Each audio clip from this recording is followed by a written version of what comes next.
22 hours a day? Or like what? How many I hours? was working, yeah, so 7 days a week, sleeping in the factory. I worked in the paint shop, general assembly, body shop. You ever worry about yourself imploding? Like it's just too much? Absolutely. No one should put this many hours into work. This is not good. And people should not work this hard. They should not do this. It's very painful. Painful in what sense? It hurts my brain and my heart. It hurts. This is not recommended for anyone. I just did it because if I didn't do it, then good chance Tesla would die. I don't think you'd necessarily want to be me. It's very hard to turn it off all the time. It doesn't stop. When I was young, I didn't really know what I was going to do when I got older. I think when I was, 5 or 6 or something, I thought I was insane. Because it was clear that other people their mind wasn't exploding with ideas. It was just strange. It was like, I'm strange. Eventually I thought that the idea of inventing things would be really cool. The reason I thought that was because I read a quote from Arthur C. Clarke which said that a sufficiently advanced technology is indistinguishable from magic. And that's really true. If you go back, say 300 years, the things that we take for granted today you'd be burned at the stake for. Being able to fly, that's crazy.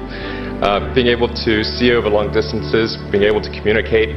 This is stuff that really would be considered magic in times past. If I can do some of those things, basically if I can advance technology, that's like magic and that would be really cool. Were you a little naive when you thought I can easily build an electric car and a rocket? I didn't think it would be easy.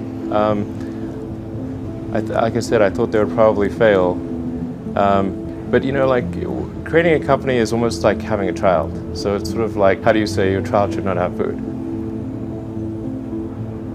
So once you have the company, you have to feed it and nurse it and take care of it, even if it ruins you. Yeah.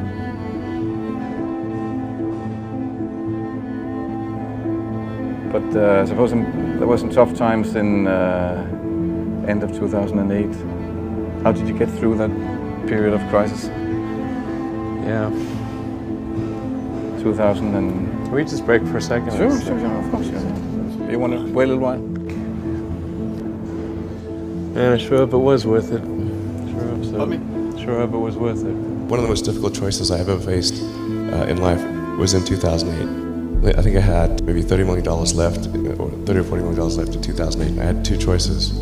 I could put it all into one company, and then the other company would definitely die, or split it between the two companies. But if I split it between the two companies, then both might die. And when you put your blood, sweat, and tears into creating something, or building something, it's like a child. And so it's like, which one am I going to let one starve to death? I couldn't bring myself to do it, so I split the money between the two. Fortunately, thank goodness, they both came through. With Tesla, we're like trying to make things that people love. How many things can you buy that you really love, that really give you joy? So rare, so rare. I wish there were more things. That's what we're trying to do, just make things that somebody loves. Yes, doing something useful for other people that I like doing. Generally, starting a business, I'd say, number one is have a high pain threshold. That's it. There's a friend of mine who's got a good saying, which is that starting a company is like eating glass and staring into the abyss. That's generally what happens. Because when you first start a company, there's lots of optimism and things are great. And then, so happiness at first is high. Then you encounter all sorts of issues and happiness will steadily decline. And then you'll go through a whole world of hurt. And then eventually, if you succeed, and in most cases you will not succeed, and Tesla almost didn't succeed, came very close to failure, then if you succeed, then after a long time you will finally get back to happiness. And I want to know, what is the one thing that has surprised you about your life?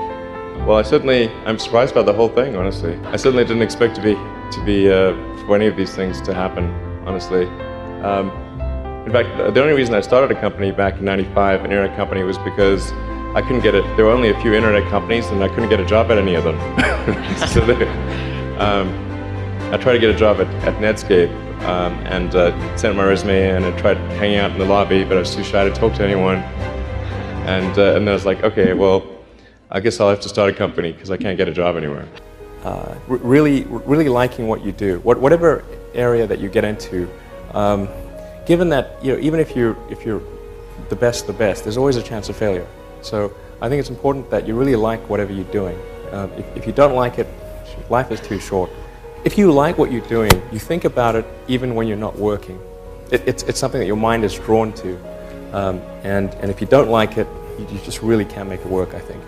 Well, you want to do, and particularly if you're starting a company, you need to work super hard. So what does super hard mean? When my brother and I were starting our first company, I didn't have any money. In fact, I had negative money.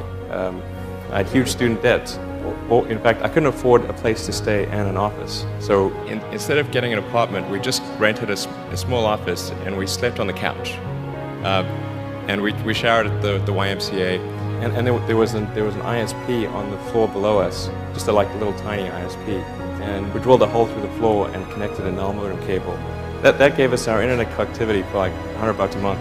And we're so hot up, we had just one computer. So the website was up during the day, and I was coding at night. 7 days a week, all the time. And I briefly had a girlfriend in that period, and in order to be with me, she had to sleep in the office. So work hard, every waking hour. That's the thing I would say, particularly if you're starting a company. It's very important to actively seek out and listen very carefully to negative feedback. And this is something that people tend to avoid because it's painful. When friends get a product, I say, look, don't tell me what you like, tell me what you don't like. Otherwise, your friend is not going to tell you what he doesn't like. Right. It's going to say, oh, I love this and that, and then leave out this is the stuff I don't like list. And sometimes even your enemies give you good negative feedback. So I actually went to Russia 3 times to look at buying a refurbished ICBM. I can tell you it was very weird going there in late 2001, 2002, going to the Russian rocket forces and saying, I'd like to buy 2 of your biggest rockets. They thought I was crazy, but I did have money, so that was okay. One good friend of mine collected a whole series of videos of rockets blowing up and made me watch those. He just didn't want me to lose all my money. For SpaceX, the first 3 launches failed. We're just barely able to scrape together enough parts and money to do the 4th launch. If that 4th launch had failed, we would have been dead. I tried very hard to get the right expertise in for SpaceX. I tried hard to find a great chief engineer for the rocket, but the good chief engineers wouldn't join, and the bad ones, well, there was no point in hiring them. So I ended up being chief engineer of the rocket. So if I could have found somebody better, then we would have maybe had less than 3 failures. When you had that 3rd failure in a row, did you think, I need to pack this in? Never. Why not? I don't ever give up. I mean, I'd have to be dead or completely incapacitated. You know, there are American heroes who don't like this idea. Neil Armstrong, Gene Cernan have both testified against commercial spaceflight and the way that you're developing it, and I wonder what you think of that. I was very sad to see that, because those guys are, those guys are heroes of mine, so it's really tough. I wish they would come and visit and see the hardware that we're doing here. And I think that would change their mind. They inspired you to do this, didn't they? Yes. And to see them casting stones in your direction. It's difficult.